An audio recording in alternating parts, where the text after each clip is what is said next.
Alam mo yung pakiramdam na ang laki-laki ng mga pangarap mo, pero parang wala kang gana o lakas para simulan?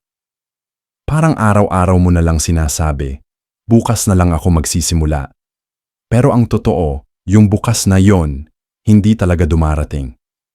Gusto mong magsulat ng libro, magpapayat, magsimula ng negosyo, o matutong ng bagong kaalaman. Pero imbes na gumawa ng hakbang, nauuwi ka sa kakascroll sa cellphone o panonood ng kung ano-ano. Bakit ganito? Tamad ka ba talaga? Ang sagot, hindi. Hindi ka tamad sa buong pagkatao mo.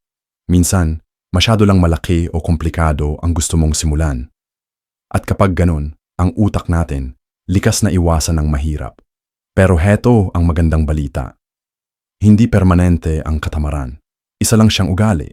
At ang ugali, pwedeng baguhin. Number 1, gawing maliit ang goal.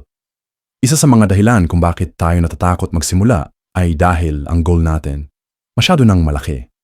Kaya imbes na simulan, tinatamad tayo agad. Pero heto ang sikreto, gawing maliit ang goal mo.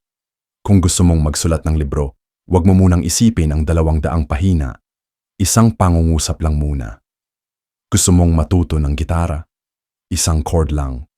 Ang tawag dyan ay small wins. Parang paakyat ng bundok. Hindi mo kailangang tumalon sa tuktok. Isang hakbang lang muna. Basta tuloy-tuloy, makakarating ka rin. Number 2, gumawa ng routine. Ang lakas ng loob o willpower ay nauubos. Pero ang routine, hindi. Gusto mong mag-exercise? Ilagay mo ang sapatos mo sa tabi ng kama. Gusto mong maging produktibo? Gumawa ka ng to-do list tuwing umaga. Gusto mong maging healthy? Uminom ka ng tubig pagkagising. Ang mga simpleng routine ay parang training wheels. Habang hindi ka pa sanay, tutulungan ka nitong umusad. Pag nasanay ka na, automatic na lang yan. Isipin mo, anong simpleng routine ang pwede mong simulan ngayon? Yun ang umpisa ng bagong disiplina mo. Number 3, gamitin ang 2 minuto rule. Ang pinakamahirap? Ang magsimula. Pero kung sasabihin mo sa sarili mo, gagawin ko ito ng 2 minuto lang, biglang nagiging posible ang mahirap. Magbasa ng 1 pahina, linisin ng 1 sulok, mag-jogging ng 2 minuto. Kapag nakapagsimula ka na, mas madali nang magpatuloy. Momentum ang susi. At huwag mong kalimutang i-reward ang sarili mo. Pakinggan ang paboritong kanta, magpahinga sandali. Basta gawing positibo ang simula. Lahat ng iniidolo mong tao, nagsimula rin sa wala. At lahat sila nagsimula sa maliit.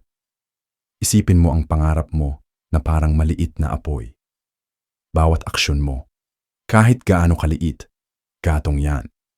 Habang nagpapatuloy ka, lalakas ang apoy. At balang araw, magliliyab ang tagumpay mo. Kaya ngayon, itanong mo sa sarili mo, anong maliit na bagay ang pwede kong simulan? Hindi mo kailangang maging magaling agad. Ang mahalaga, magsimula ka. At kapag nadapa ka, tumayo ulit.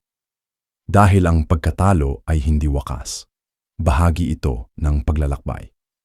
Kung gusto mong malabanan ang katamaran at simulan ang pagbabago, 1, gawing maliit ang mga gawain. 2, gumawa ng simpleng routine. 3, simulan sa 2 minuto lang.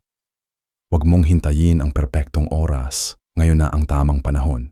Simulan mo ngayon, kahit maliit, kahit konti. Basta consistent, kayang baguhin ang buhay mo.